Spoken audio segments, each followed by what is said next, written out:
Hi there, it's Leandra from PaperArtsy, and tonight our video is all about Lynne Perrella. Lynne Perella's been working with us for a few years now. I've got a few examples of some of her earlier stamps to show you. They're always collage style stamps, very detailed, with lots of interesting things going on.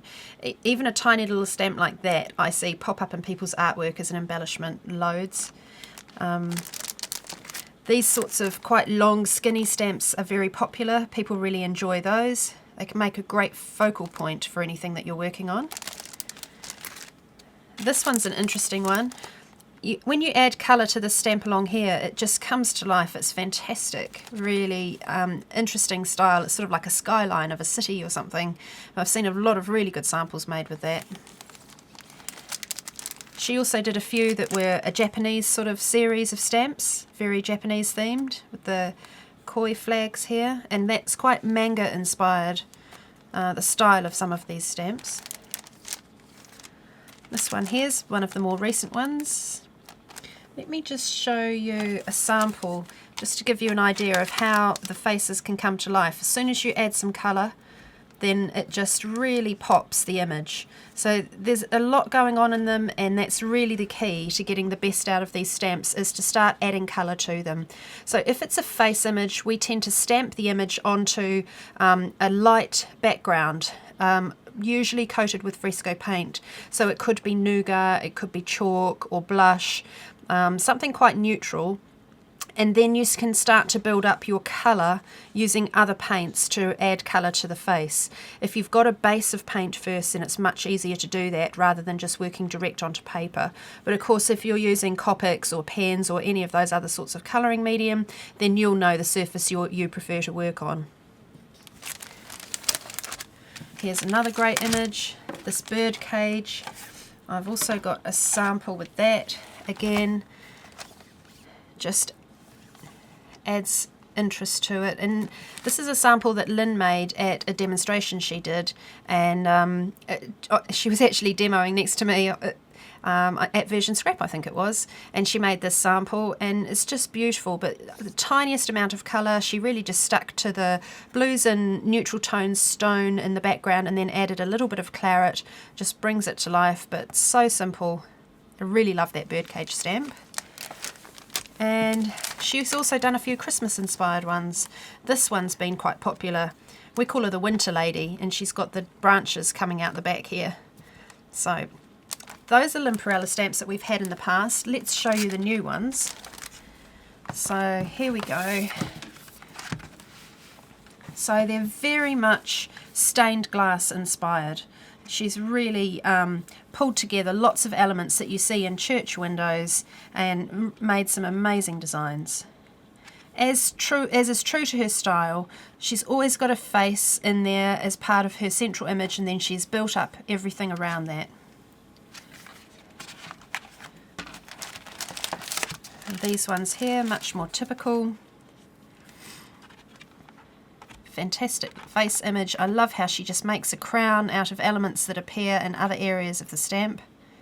And there's a few little embellishments in there, words and things that you can use as trim. Someone called this as a bit reminiscent of a medieval city. And this one's been very popular amongst our designers who have done artwork for us so far. Just the real cracked glass effect going through her face there. And then this is plate 34. I love this because I really like having three little things that you can use as a triptych. So these are going to be, for me, fantastic little ones to demo with quite easily. And she's got the script in the background, the type font, which is always a very popular element. So let's take a look at some of the artwork that people have made with these. First designs that I'm showing you here have been made by Helen Chilton. These samples are really typical of her use of bright colour, and she's been using glossy cardstock, which she's covered, I think she said, with distress markers, using quite a limited colour palette so that everything looks cohesive. So she's sort of stuck to the yellow, red and blue, and that makes it all sort of tie together. So she's used smaller stamps here, and then onto the red sample she's gone with a couple of the bigger images. So that's a side profile from plate 34, and that's also the other larger stamp from plate 34.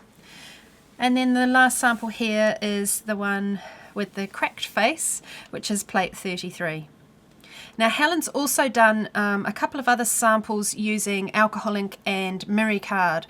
Those are on the blog, do take a look, but they are really not easy to show on the camera because of the shininess. It's just not really picking it up at all. So do take a look at the blog. Then next from Julianne Lee, she has done a card and envelope combination here. So she's used that pretty lace collar lady from plate 31, and then the envelope, she's just created a sort of a mixed media style background on the envelope, little touches of gold embossing there as well. Next we have Sue Carrington, and she's done this great, used a large tag to make a sort of tag book. And she's used sort of really autumnal shades. And she's also done this, which is a larger sort of hanging. I really like the background effect here. She's got some texture paste going on through a stencil, and all of the paint has fallen down into the dippy bits of the stencil, so she's got lovely oranges and blues, nice sort of patina effect. And she's done this tag as well. She's got a bit of metal work on there. And her final sample is this lovely blue and green. So she's got a mosaic background, which she's used some, I think, gesso from memory in her instructions on the blog. And then she applied the paint over the top and wiped it back a bit, and that's what's exposed these white layers. And then she's just added some colour to the lady from plate 31 on top there. The next set of samples we've got are from Alison. Links to her blog are on our blog, on the PaperArtsy blog, and she really loves Lynne Perrella stamps. You've probably already seen there's been a few projects on the blog lately with her doing great things with these. And her focus this time, to really get the whole glass effect, was to put a gloss glaze over the top of the piece that she worked on, and that just really makes it look like a window. The other thing that happens when you put a gloss glaze over the top of a fresco paint is that it makes the colours look much brighter because of the amount of light reflected back to the eye. So it can almost change the style of the paints totally just by adding a gloss glaze to that very matte finish. Here she's used the new blues and purples. Glass blue is the colour that features around the edge here. She's layered it up onto book text, which has been tinted, sepia tones, or left natural, and then just put the feature image on top. So that stamp there is from plate 33. This one here is the side profile from plate 34. Again, she's got corrugated card in the background, which is one of the things she quite likes to do. She's done a bit of a Finnabar inspired assembly at the side, and she's touched the metal embellishments with little bits of paint as well, just to sort of tone it into the project as a whole. Same technique, if you can see the shininess reflecting back at you there. And then this one here is from the same set of stamps, and that's plate 34. She's also just created a great little border top and bottom. That's that one. And then this one is pretty cool, the way she's created a really cool background. It's like a stone wall, and she's used a template from the Crafters Workshop, which I call them stencils, and some people call them masks, whatever. It's a Mylar thing, and she's created it with lots of layers of paint on top to really add depth. So if you put your paint on in quite a watery fashion, it will sink down into the texture of the dippy bits.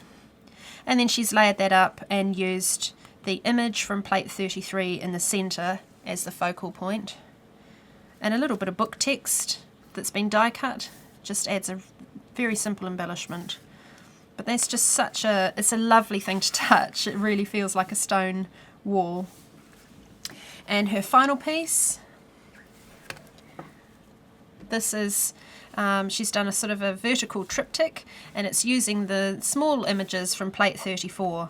Again, same thing here. She's really gone to town on layering, using the book pages, And I love how the borders at the edge just pop and match what's going on in the centre. Really pretty use of the stamps. So thank you to all of our people who created samples for tonight's video. It's so great to have that support from you. These stamps, Lynne Perrella stamps, are now available at your local PaperArtsy stockist, be they a shop or online.